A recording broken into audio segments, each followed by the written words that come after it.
À 1748 Installation du musée de la Marine au Louvre. Le musée de la Marine est issu d'une donation faite à Louis XV, par Henri-Louis Duhamel du Monceau, qui occupait alors la charge d'inspecteur des constructions navales. À 1828 Création du musée Dauphin, au sein du Louvre à Paris.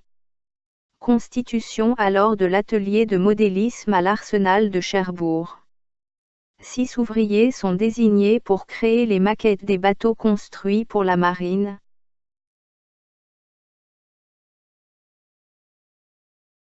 À 1829 le musée Dauphin reçoit, en souvenir des combats navals, les plans en relief des ports,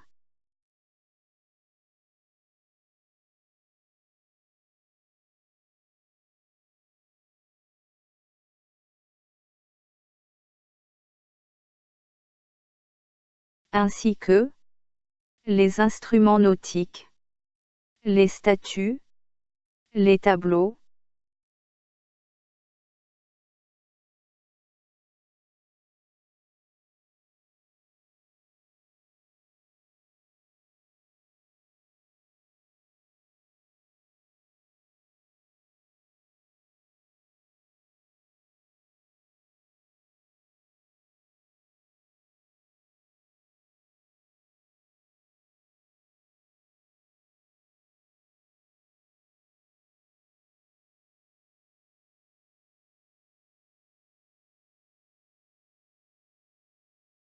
À 1830 le musée Dauphin devient le musée de la Marine.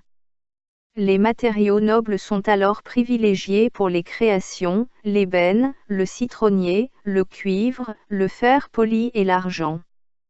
Les modélistes locaux alimentent les collections parisiennes jusqu'au 21 juillet 1846. À 1846 les ouvriers travaillent à enrichir la collection locale dans une « salle des petits modèles » au-dessus de la scierie mécanique.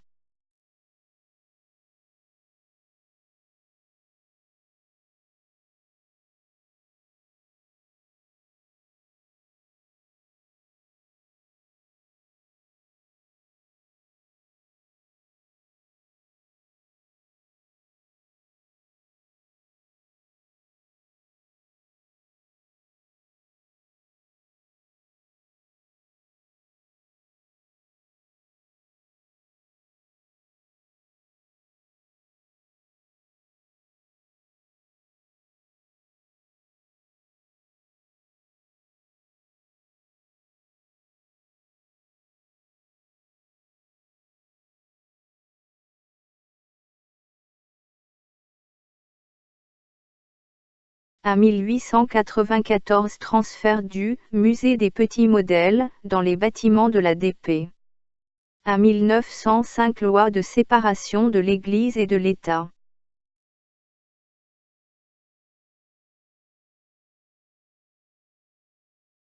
À 1909 la chapelle de l'Arsenal devient un musée avec les collections de la Direction des constructions navales et de la Direction des travaux hydrauliques.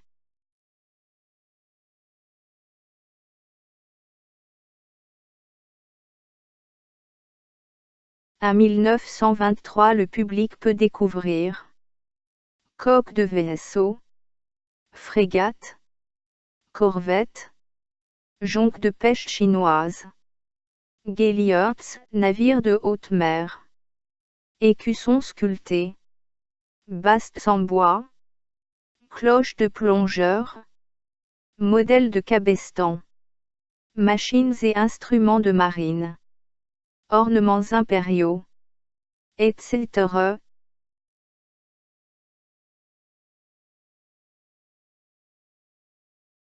À 1852 enrichissement des collections par le classement de trophées, armures, armes, décorations, provenant du monde entier.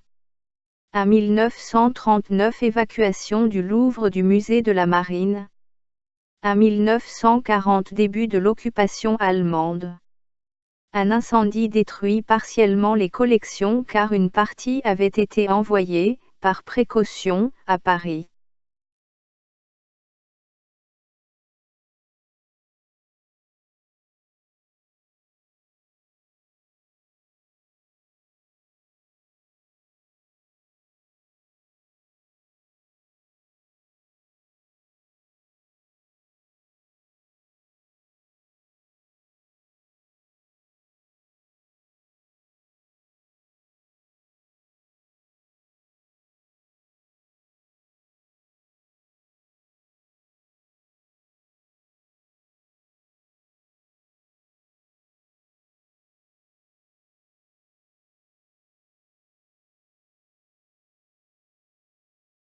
à 1943. Installation du musée de la Marine dans l'aile Passy du palais de Chaillot, au Trocadéro, où il est aujourd'hui.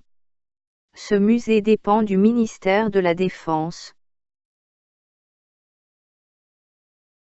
Voici quelques œuvres issues de l'arsenal de Cherbourg. Les Cherbourgeois, hélas, ne se sont jamais vraiment mobilisés pour conserver ces pièces et, pour ce qui n'a pas été détruit, elles ont été offertes à d'autres musées de province. Cherbourg reste donc un des grands ports français à ne pas disposer d'un grand musée de la Marine.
La Cité de la Mer reste donc la meilleure opportunité pour recouvrer les collections dispersées et reconstituer un musée des petits modèles, incluant la salle d'armes. Voilà une évolution intéressante de ce lieu que d'offrir un nouveau département, qui ne pourrait que s'enorgueillir de ses pièces à découvrir pour les nombreux visiteurs. À noter que le musée de la Marine c'est non seulement une aile du palais de Chaillot mais aussi des antennes à Brest, Port-Louis, Rochefort et Toulon.